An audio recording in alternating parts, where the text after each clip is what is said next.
No, y más especialmente cuando tiene algunas incidencias que son importantes para los mismos habitantes de las demarcaciones, porque en base a las informaciones del censo, que hay mucho dinero del gobierno central que se va a redistribuir a nivel de los ayuntamientos, cuya distribución depende básicamente de los resultados del censo. En ese sentido, quizás, aparte obviamente de cada uno de nosotros, que en fin de cuentas vamos a recibir ese beneficio, probablemente será interesante ver de qué manera las autoridades locales, que tienen entonces mucho interés en eso, porque ese 10% de una población que no se está contando es 10% de ingreso menos para determinada demarcación, y eso yo creo que la gente a veces se pierde un poquito con eso. Es un instrumento muy importante, dinámico. Sabemos que es difícil en todos los países llevar a cabo un buen censo, pero ojalá pues haya realmente una campaña fuerte de concientización, no solamente por parte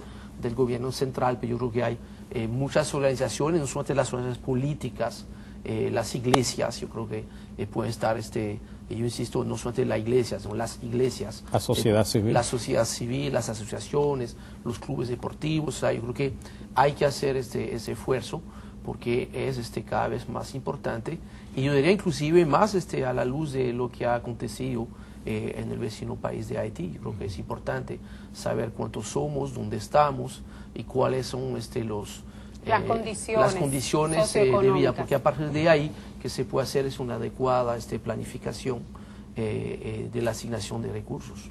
Así es. Sí. Bueno, vamos a hablar entonces de estadísticas fiscales. Vamos a pasar a Enrique, que tiene unos numeritos. Mira, la verdad es que antes de entrar en el detalle de los números, o sea, yo no sé realmente a quién tenemos que agradecer el milagro de tener ya algunas cifras publicadas, porque hasta el momento, hasta donde yo sepa, y me corrigen si estoy equivocado, si no fuese por una publicación pasado fin de semana de la autoridad de Nelson Suárez, no tendríamos todavía elementos muy detallados para determinar cuál ha sido realmente la ejecución de los ingresos y de los gastos en el año 2009. Ahí es importante que las diferentes entidades que tienen que ver con publicaciones pues sigan haciendo este esfuerzo. En este sentido, pues DIGEPRES, la Dirección General del Presupuesto, ha publicado sus últimas cifras correspondientes al periodo enero-septiembre del 2009. El Ministerio de Hacienda ha publicado parcialmente una ejecución de ingresos hasta noviembre del 2009. Gracias a ellos el Banco Central ha dado a conocer algunos detalles en cuanto a la ejecución de los ingresos a diciembre, pero sin todos los detalles. Y finalmente, quizás la información más reciente que se tenga a nivel de detalle es la publicación que hiciera la Dirección General de Impuestos Internos a principios del mes de febrero, publicando las recaudaciones ya finales de diciembre del 2009 y enero del 2010.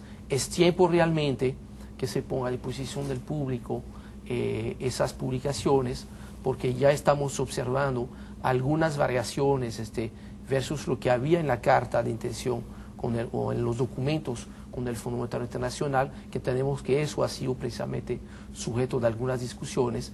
Será interesante para todos nosotros pues tener todos los elementos para poder hacer nuestro trabajo de análisis. Vamos a una pausa y regresamos.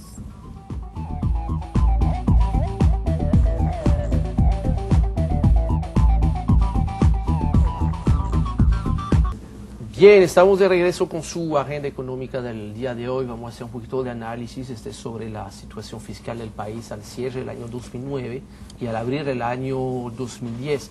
Para eso estamos basando nuestro análisis sobre una publicación del periódico Hoy, del domingo 21 de febrero. Hay un análisis, unos cuadros presentados por Nelson Suárez, sobre la base, y ahí estamos mencionando la fuente, elaboración propia con datos de la ejecución presupuestaria del CIGEF, que es el Sistema de Información Gerenciales de Ejecución Financiera, que se supone que esas cifras que él está publicando tienen que estar muy cercanas a lo que sería la publicación de cifras oficiales. ¿Qué tenemos ahí? Cuando analizamos la parte fiscal, siempre tenemos que hacer primero el análisis de los ingresos, después la ejecución de los gastos y finalmente el saldo, a ver si es positivo o negativo y cómo se habrá financiado. Entonces, del lado de los ingresos, sin sorpresa alguna, eso lo habíamos reseñado durante todo el año pasado, o sea, no se logró obviamente cumplir con la meta que se tenía. Algunas cifras ahí que se publican, que son quizás lo más significativo, que son los ingresos tributarios, básicamente la parte impositiva. Ahí no están los dividendos de las empresas del Estado, no está los ingresos que generan los peajes, no está los ingresos que antes generaba Falconbridge, que ya no estaba generando. Eso nos permite comparar quizás con bases más similares lo que aconteció. En el año 2008 se había recaudado 236.166 millones de pesos. El presupuesto del 2009 buscaba un aumento de la recaudación de unos 7.000 millones de pesos, a 243.000 millones de pesos. Cuando se reformuló el presupuesto a mitad de año para ya reconocer el impacto de la crisis económica sobre el nivel de actividad, se revisó hacia la baja de 243 a 220.000 millones de pesos la evaluación del presupuesto, y finalmente la ejecución termina en 219.3 mil millones de pesos. O sea que hubo una caída de 1.500 millones de pesos entre lo que fue el presupuesto revisado y lo que fue la ejecución final. O sea que si comparamos el 2009 con el 2008, del lado de los ingresos tributarios hubo una caída de cerca de 17.000 millones de pesos. En otras palabras, eso ha provocado que lo que podemos llamar la presión tributaria, o sea, los ingresos tributarios sobre el Producto Interno Bruto, pasó del 15% en el 2008 a 13.3% en el 2009. De cierto modo, eso es el costo que ha tenido la crisis económica, básicamente sobre el nivel de actividad.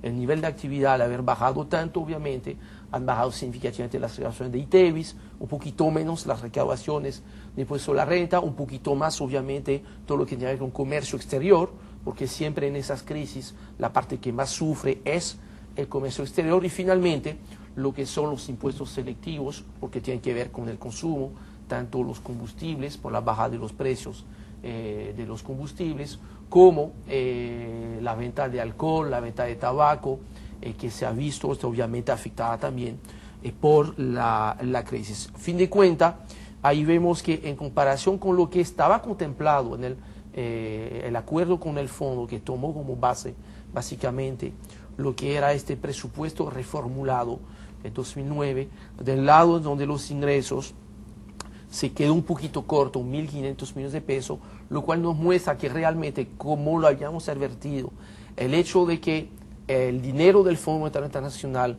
estaba entrando realmente muy tarde en el año, y va a ser difícil realmente que este dinero tenga tiempo suficiente para provocar un repunte de la economía, y de cierto modo la publicación a principio de mes de las cifras de la Dirección General de Impuestos Internos con relación a las ventas grabadas con ITEVIS y cobro de ITEVIS de enero, que realmente son las transacciones del mes de diciembre, muestran que todavía en diciembre 2009, en comparación con diciembre 2008, hubo un pequeño retroceso de la actividad económica por una medida como ves. Sí. Yo creo, Henry, doña Rosana, lo pueden desarrollar ustedes el tema, mucho más que yo. Yo creo que los televidentes lo que tienen que recibir de nosotros en estos momentos, además, ¿cómo pudo entonces el gobierno sortear o campear ese déficit, cerrar el año? O sea, ¿de dónde sacó el gobierno el dinero?